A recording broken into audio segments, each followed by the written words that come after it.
JBN, we keep you informed. 2 men killed during shootout at St. Andrew's Cemetery. 2 men are dead following a running gun battle with cops through the Chinese cemetery in St. Andrew yesterday morning. A third man reportedly escaped and is on the run. Police personnel on the scene said that the men, armed with high-powered weapons, were spotted by cops along Waltham Park Road who chased them into the cemetery where there was a firefight. At the end of the exchange, 2 men were found suffering from gunshot wounds. The police reported that guns, including one Mach 11 submachine gun, were recovered. Samuda expresses sadness at shooting death of UTech student. Minister of the Portfolio with responsibility for education, youth and information, Carl Samuda, has extended his condolences to the family of University of Technology UTech student Kyle Patterson, who was shot and killed on Wentworth Avenue in Mona, St. Andrew late on Monday evening. The 20-year-old computer student was shot and killed while walking home at about 9:30 p.m. He was robbed of his laptop and camera, according to persons familiar with the young man. I would like to extend condolences to his family and friends, as well as to the staff and students at UTech during this difficult time. Kyle had a bright future ahead of him. It is tragic that his life has been cut short in this way, Samuda said in a statement on Wednesday. The minister has condemned the killing and is urging anyone with information to cooperate with the police as they carry out their investigations. The St. Andrew North Police have launched an investigation into the development. Students of UTech and nearby University of the West Indies UWI, who reside in Mona and adjoining No Pastors communities, are sometimes targeted by robbers as they walk in the upscale communities. Some have been left nursing injuries, while there have been several fatalities over the past 3 years. U.S. presses Jamaica to plug gun pipeline. The top American diplomat in Jamaica has questioned why local authorities have not been able to stem the flow of illegal guns coming into the island. At the same time, United States Ambassador to Jamaica Donald Tapia has disclosed that authorities in the U.S. are getting ready to ramp up security of cargo containers, one of the main channels used by criminal networks to supply their cronies here with guns and ammunition. Since the start of the year, a total of 1,133 persons have been murdered across the island, including 62 in the past 2 weeks, according to the latest Jamaica Constabulary Force JCF Serious and Violent Crime Review. A gun was used in 942, or 83% of those killings, the JCF statistics revealed. Up to 2016, the U.S. Bureau of Alcohol, Tobacco, Firearms and Explosives conducted traces on 1,509 illegal guns seized on the streets of Jamaica and found that nearly 65% were either manufactured in the U.S. or legally imported there. But Tapia appeared to bristle at questions about what American authorities were doing to staunch gun running from U.S. ports. When people ask why we're not stopping it, I say, why aren't you stopping it? Because it should be caught somewhere, Tapia said during an interview.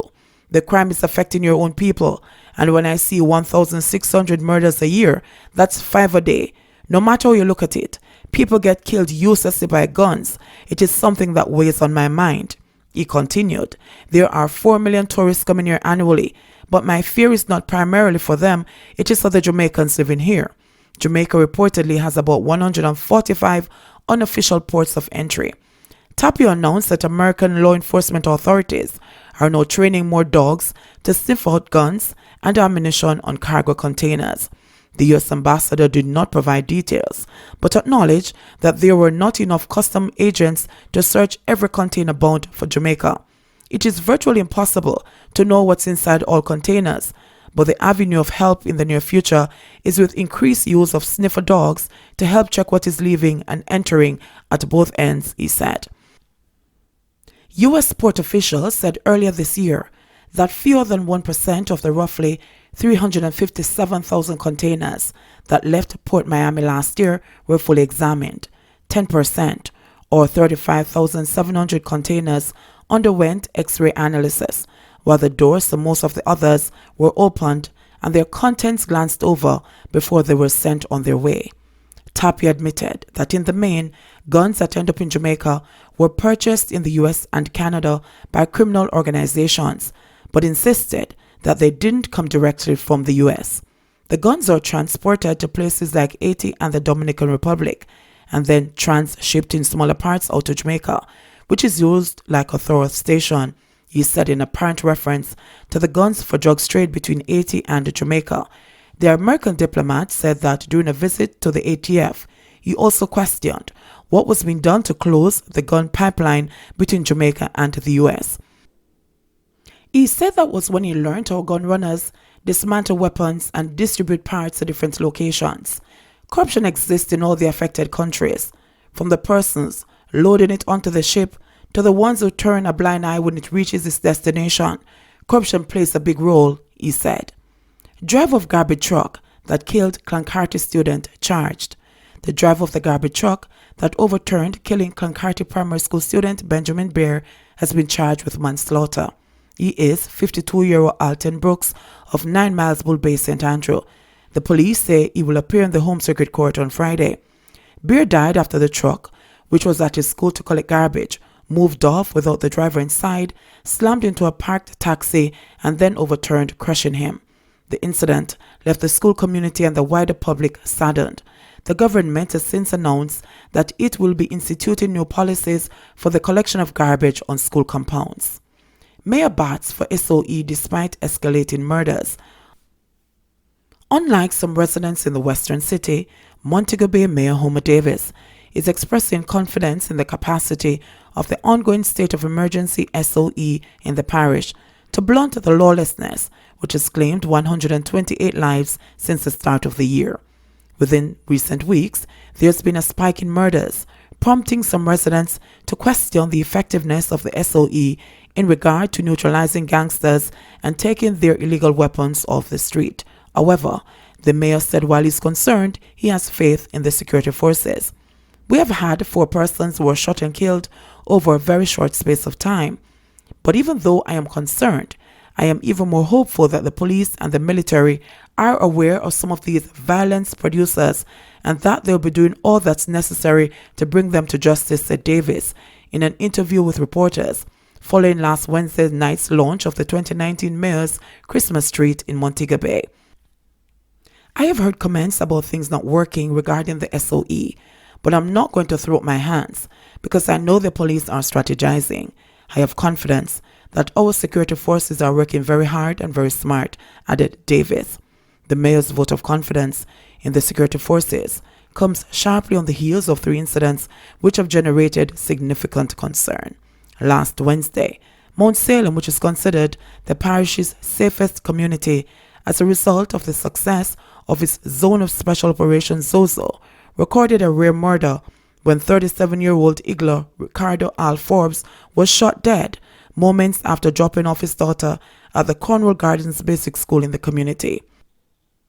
Prior to that incident, on November 2, a lone gunman shot and killed 35-year-old taxi operator Damian Conroy Bogle at a gas station on Barnett Street.